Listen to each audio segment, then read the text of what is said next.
Krishnam Vande Jagat Gurum. I pray to the Guru of the Universe. Krishnam academy की ओर से Gita study की series में आज 7वें अध्याय से श्लोक नंबर 28 है। श्लोक है यशाम तु अंतगतम पापम जनानाम पुण्य कर्मणाम ते द्वंद मोहोर निर्मुक्ता भजन्ते माम दृढ़व्रतः। But persons whose sins have been destroyed by engaging in pious activities become free from the illusion of dualities. Such persons worship me with determination. पुण्य कर्म करने के कारण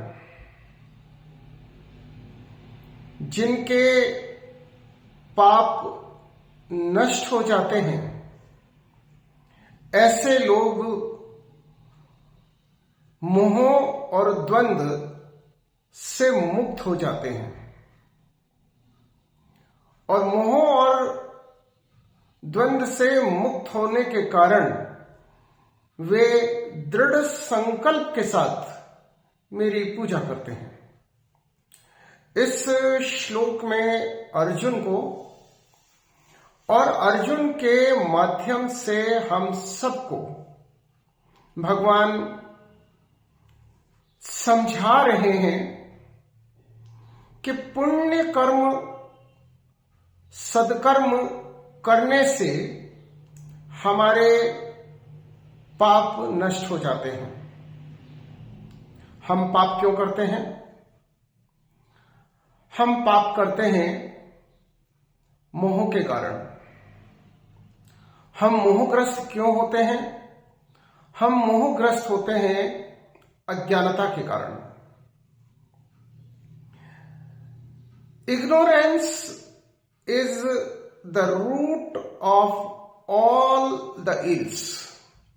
हम इस बात को भली भांति समझें कि हमारे सभी दुखों, तनावों, समस्याओं का एक ही कारण है, हमारी अज्ञानता। अज्ञानता के कारण मोह पैदा होता है। मोह के कारण इच्छाएं, राग, द्वेष, अहंकार, क्रोध, मद, लोभ जैसे मनोविकार उत्पन्न होते हैं और इन मनोविकारों के कारण ही हम दुखी रहते हैं, हम परेशान रहते हैं, हम तनाव में रहते हैं और हम परम सुख को प्राप्त नहीं कर पाते हैं। भगवान इस श्लोक में हम समझा रहे हैं यशाम तु अंतगतम पापम जनानाम पुण्य कर्मणाम, यानी कि ऐसे लोग जो पुण्य कर्म करते हैं, सदकर्म करते हैं, परोपकार करते हैं, उनके पाप जो उन्होंने अज्ञानता में किए होते हैं नष्ट हो जाते हैं और पाप नष्ट होने के कारण ऐसे लोग मोह और द्वंद्व से, ड्यूलिटी ऑफ इल्यूजन से मुक्त हो जाते हैं और मोह से मुक्त होने के कारण, द्वंद्व से मुक्त होने के कारण वे लोग सत्य का दर्शन कर पाते हैं। और सत्य है कि हम सब कुछ छोड़कर स्वयं को परमेश्वर को समर्पित कर दें, क्योंकि भगवान स्वयं कहते हैं सर्वान धर्मान परित्यज्य मामेकम शरणम व्रज अहम तुभ्यम सर्व पापेभ्यो मोक्षयामि मा शुच। यानी भगवान हमें भरोसा दे रहे हैं कि सब कुछ छोड़कर मेरी शरण में आ जाओ, मैं तुम्हारे सभी पाप नष्ट कर दूंगा और जो तुम्हें चाहिए वो मैं तो तुम्हें दे दूंगा। और हमें क्या चाहिए? हमारे इस मानव जीवन का सर्वोत्तम लक्ष्य क्या है? मोक्ष, साल्वेशन, परमानंद, परम सुख, परमेश्वर। यदि हम अपने जीवन में परम सुख को, परम आनंद को, परमेश्वर को, ये सब पर्याय है, इन्हें यदि हम प्राप्त नहीं कर सकते हैं तो फिर हमारा ये मानव जीवन व्यर्थ ही कहा जाएगा और हमें बार बार अलग अलग योनियों में भटकना होगा, मोह माया का शिकार होकर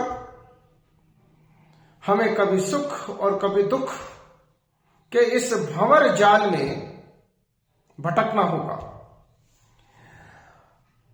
इस मानव जीवन को एक अवसर मानकर हम परिश्रम की पराकाष्ठा तक जाकर ज्ञान प्राप्त करें, सत्य को जाने, सत्य को समझे और सत्य के मार्ग पर चलें।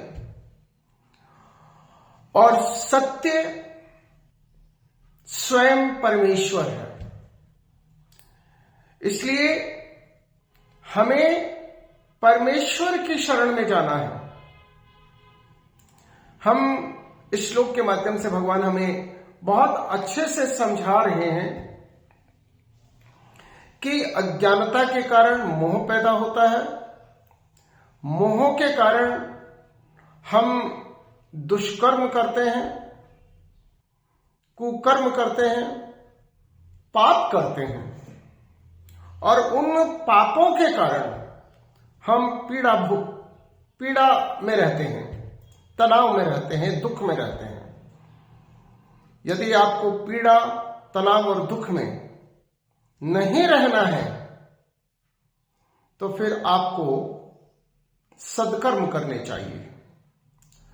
शुभ कर्मन ते कबहू न टरो, गुरु गोविंद सिंह जी ने कहा है, शुभ कर्मन ते कबहू न टरो, यानी सदकर्म से हम कभी नहीं बचें। हम सदैव सदकर्म करें, परोपकार करें। इस परमपिता परमात्मा की सुंदर सृष्टि को और सुंदर बनाने में हम अपना किंचित योगदान भी अगर हम दे पाए तो हमें वो योगदान देना चाहिए, क्योंकि इस सृष्टि को सुंदर बनाने में ही हमारा सुख निहित है। हम इस रहस्य को समझ लें, हम ज्ञान प्राप्त करें, प्राप्त ज्ञान के अनुसार हम अपने सदकर्म करें, पाप कर्म से हम बचें और स्वयं को परमपिता परमात्मा को समर्पित कर दें। क्योंकि जैसे ही हम अज्ञानता से मुक्त होंगे, हम मोह और इच्छाओं से मुक्त हो जाएंगे, हम पाप से मुक्त हो जाएंगे। और ऐसा होने पर इस श्लोक में भगवान कह रहे हैं कि ते मोह द्वंद मोह निर्मुक्ता,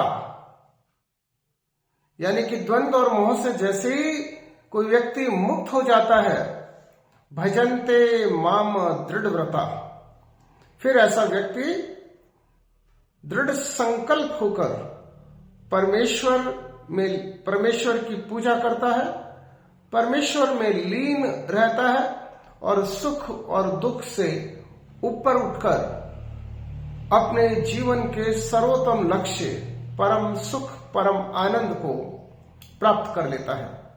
जय श्री कृष्ण।